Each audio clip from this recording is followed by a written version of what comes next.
We're just half an hour's drive from Manchester, a city whose council, mayor and MPs are all Labour. And following the general election, our audience here reflects the new electoral picture across the country. Welcome to Question Time. Does she think we are that stupid to believe the audience was picked to reflect the country as a whole? Anyone who watched it last night can see she is talking nonsense. The whole section on illegal immigration was just painful to watch. Watching it, as I did, you would think about 90% of the British public is pro-illegal immigration. We know the majority of people in this country want illegal immigration stopped. The host says we'll go to the audience on it. She asked those two guys you see in the thumbnail for their opinions, one after the other.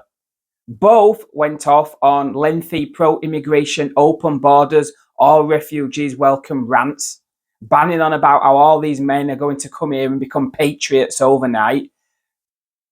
Are we supposed to believe she randomly went to those two people who happened to sit next to one another, one after the other, both of which got rapturous applause from the audience as well?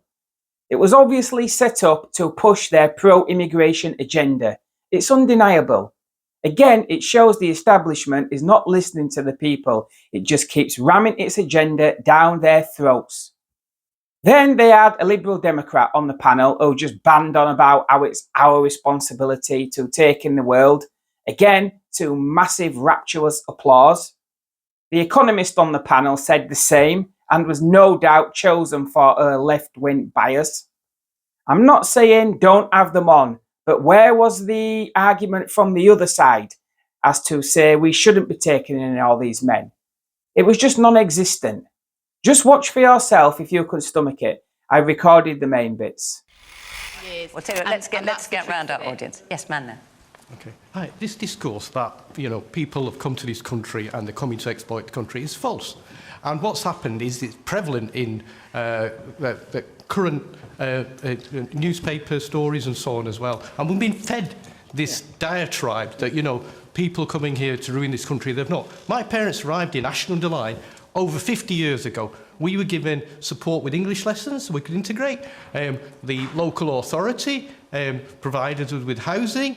55 years on later, myself, my sisters, we've settled down. We are, we are productive members of British society. Okay, and that is because we were welcomed here. My mum was supported through the Learn English scheme, where people would come to her house and give her lessons in Learn English. There was volunteers.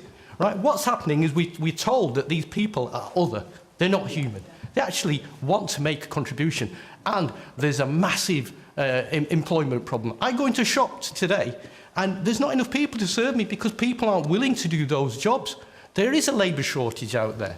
And the potential there is that we've got obligations for these people. The reason that people arrive here from Libya, people arrive here from Zimbabwe, just two examples, are because we had a colonial history. We went there and we ruined things in those countries. So some of the reasons those people are here is because we, the British, actually went there in the first place. There's the man next to you. Yes, the man next to you. Yes. Yeah, I just want to reiterate that my parents were immigrants as well from Jamaica, and they paid their taxes, I paid my taxes. By profession, I'm a nurse. And I just wanted to say that, please, to the panel, please see people coming from a different country as human.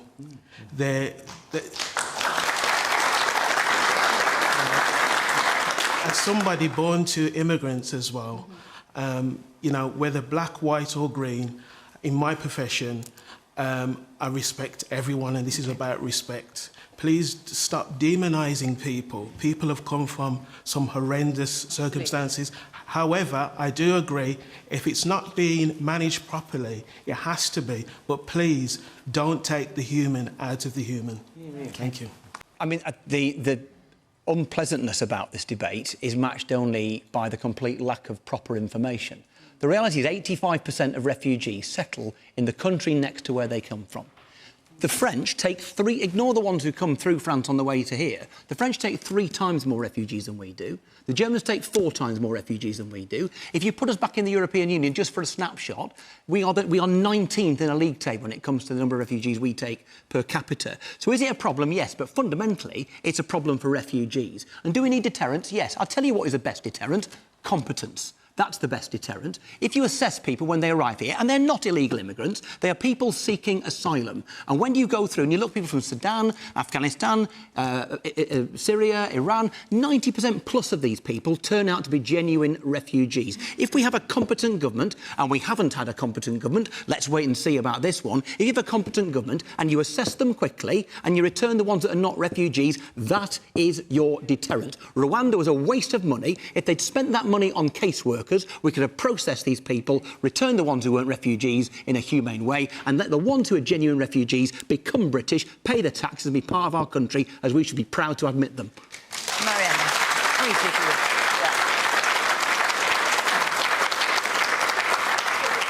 The British economy depends on inward migration, and most of the migrants that come legally, and they contribute net contribution, so cost versus what they're actually contributing, 3.3 billion a year. So the problem we're talking about, as you say, is the illegal migration. And unfortunately, you actually have to be on UK soil to apply for asylum. So that kind of illegal aspect is built into the system. And once you're here, if the system is incompetent and hasn't been funded, if we have such a problem with the process through which people seek asylum, that, of course, creates the problem. So again, I always come back to that kind of rhetoric of the cost of inaction is greater than the cost of action. That's where we should really be focusing. And as you said, actually also welcoming. I mean, there's been so much rhetoric, right, that we purposefully want to unwelcome people, and yet both stories we just heard were incredibly important in terms of the investments that were being made in housing and education and English lessons, and all that eventually, coming back to that statistics, 3.3 billion a year of net contribution,